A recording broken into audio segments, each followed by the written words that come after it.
At the end, I'll also give you a few minutes, no more than 3, to recap your wishes and anything else you want to tell the committee. We'll go to the next issue of your documentation. I believe you have carried your documents, and this good lady from the Secretariat will pick if you have put them together. We want to ask you, do you have the compliance with tax obligations to the state from KRA? Yes, Mr. Chairman, I sent that. I sent the originals to this. Do you have committee. the clearance with the Higher Education Loans Board? Yes, Mr. Chairman. Do you have clearance with Ethics and Anti-Corruption Commission? Yes, Mr. Chairman. Do you have a certificate of good conduct from DCI? Yes, Mr. Chairman. Have you ever been charged in a court of law or convicted for any criminal offense? No, Mr. Chairman. Are you a dual citizen of Kenya and any other jurisdiction? No, Mr. Chairman. You carry only one passport? I carry only one passport. Very good.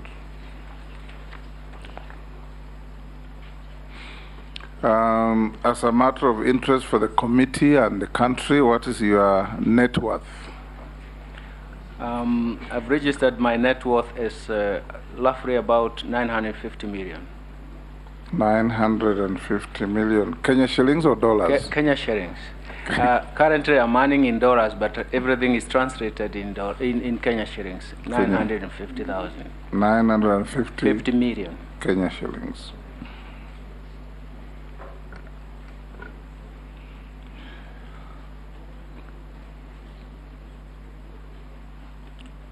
What are your current and anticipated sources of income? Currently, I'm salaried at the African Economic Research Consortium, but I think that my anticipated earnings would be gratuity coming once then it means that I'll have to leave my job. The second one, that is gratuity. The other one will be maturing in financial investments through different sources, diverse sources. Those are the anticipated incomes coming to me. Okay. I will now open the floor to honorable members to ask you questions. I'll start with the... Oh, sorry. I'm jamming the gun, Professor. Thank you. Tell us the journey of your life in under 10 minutes. Thank you. That's what I was anticipating. I hope I'll take 10 minutes or less. And let me say that I'm a Kenyan, and I come from Kandara constituency in Murang'a. Actually, in Murang'a, we actually talk about location. I come from location 3 in Murang'a. And I went to school in one of the primary schools, Keguya Primary School, and I finished in 1973, joined Form 1. I was admitted to Form 1. Those are the days that you needed to be admitted. So I went to another school, a newly aided school in Murang'a, in Gatuli location, Kiabugi Secondary School. That was in 1974 to 1977. I had a first-class division that allowed me to be admitted to Kagumo High School, perhaps a school of my dreams. That was in 1978. I finished Form 6 in 1979. And in 1980, I came to Nairobi. I came to Nairobi because that was the only university in Kenya then. That is when I joined the University of Nairobi, and I was admitted to study Bachelor of Arts. I had a dream to study economics, so I was in Bachelor of Arts. You have to do 3 courses, and in the second year, you start specializing on the basis of performance.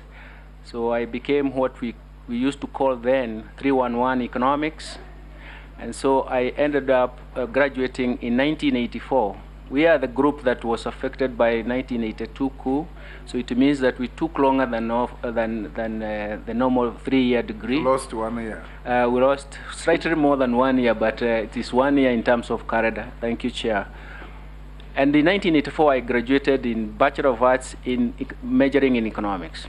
In the same year, I was admitted to actually pursue postgraduate economics, postgraduate degree in Masters in Economics, which I finished in 1986.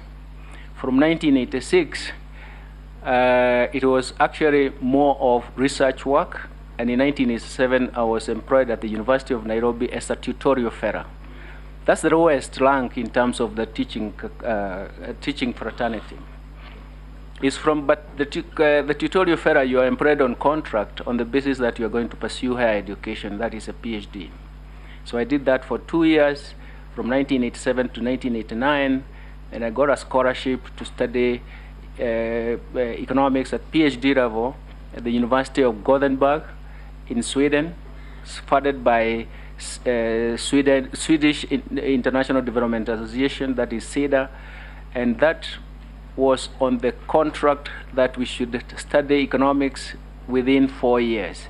Usually economics, PhD in economics takes about 5 years, 2 years of coursework and 3 years of research.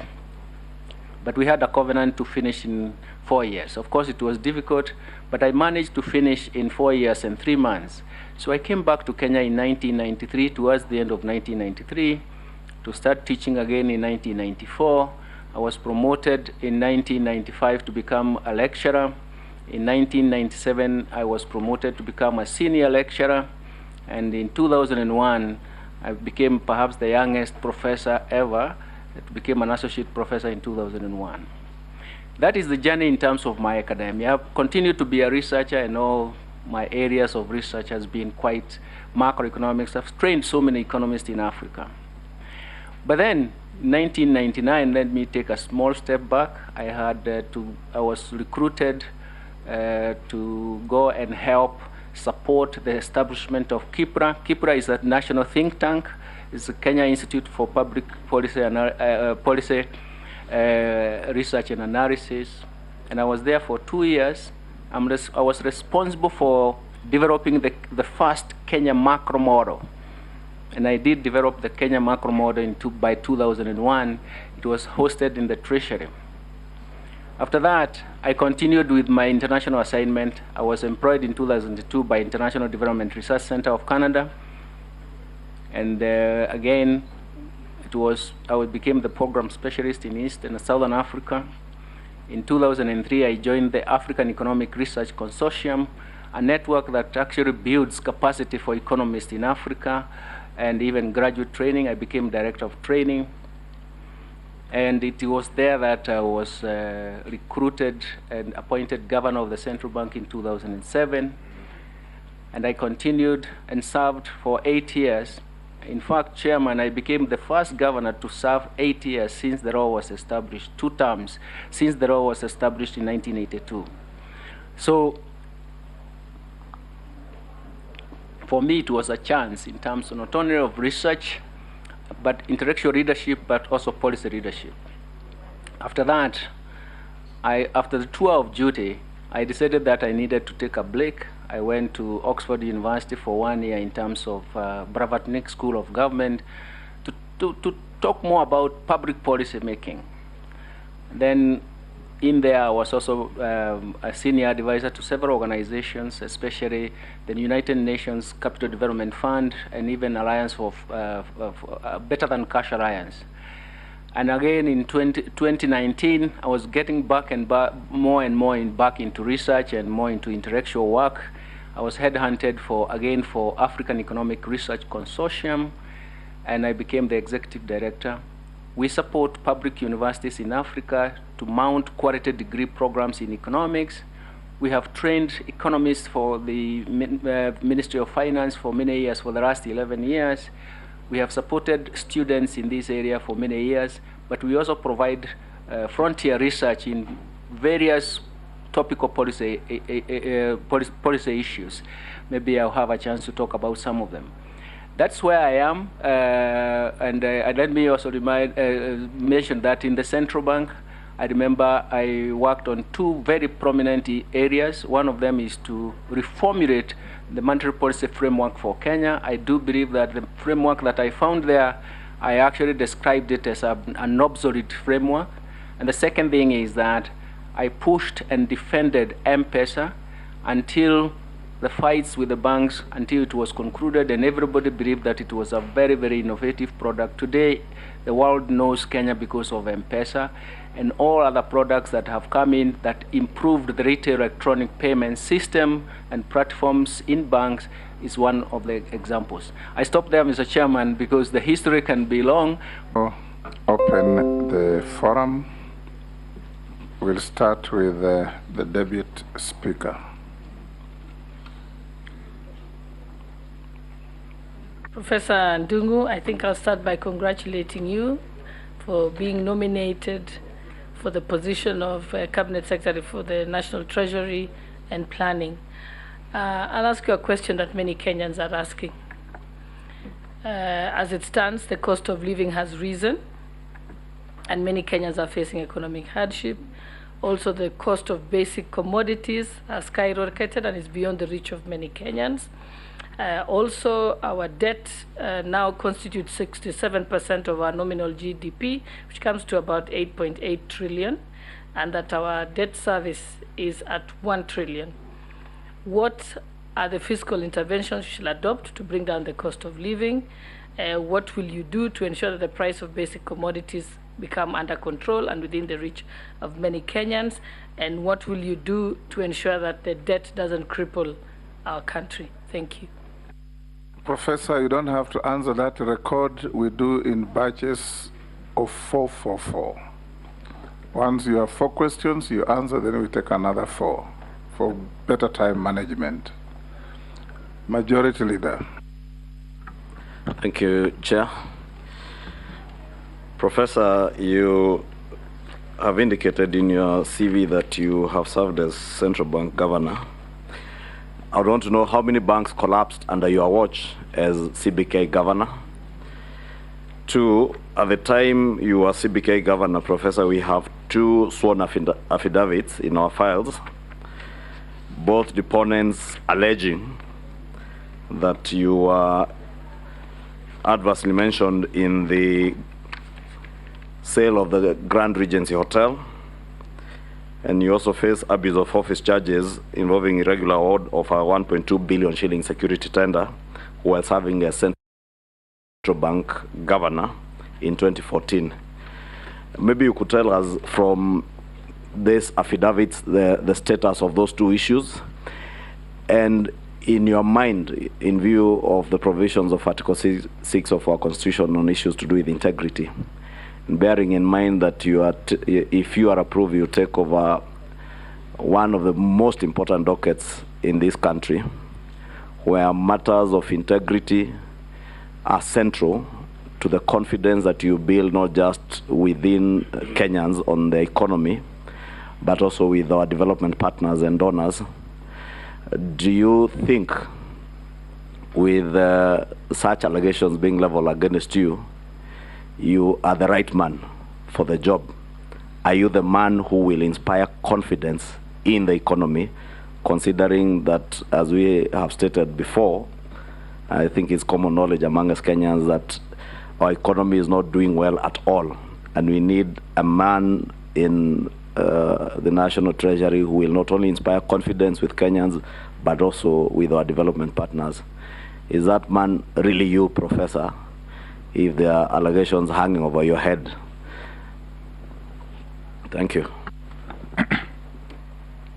Honorable Speaker? Yes. Okay.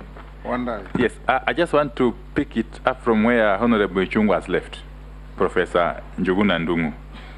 You know, as someone who is being nominated to be in charge of the national coffers, national treasury, you should ideally, like Caesar's wife, be beyond reproach. Unfortunately, despite your stellar record in academia, your long stint in the CBK, on the face of it, leaves a lot to be desired. Honorable Chungwa has mentioned just 2 issues, because it would appear that during a time in CBK, every single mega project that you undertook was dogged by matters of corruption. He's talked about the issue of the shillings 1.2 billion security tender. I'm sure you know about that. And the other one was what? Yes. And the Imperial Bank collapse, the collapse of the Imperial Bank. But I will just jog a memory. Because this is very important that we get it right from the word go.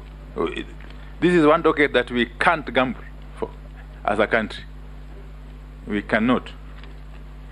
In fact, it is on record that the person who held this docket previously, I think the second last person to hold it, Mr. Rotich, was sent home on the basis of even less, on the basis of allegations which are even less serious than the ones which seem to face you. Let me mention just one or two. In the year 2012, the Public Accounts Committee of the National Assembly did indict you.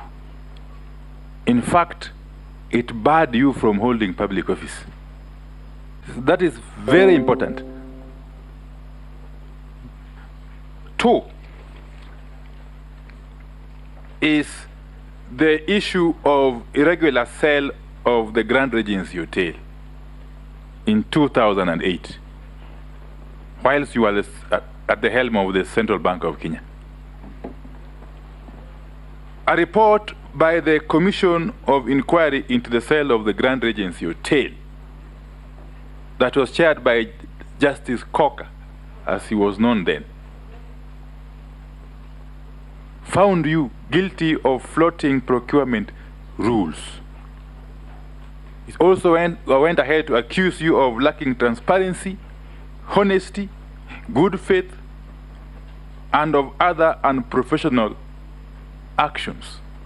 Serious accusations that if you juxtapose with the tenets, the requirements of Chapter 6 of the Constitution, and the Article 10 of the Constitution on values and principles of governance, then you would even wonder why you are before us, before clearing your name.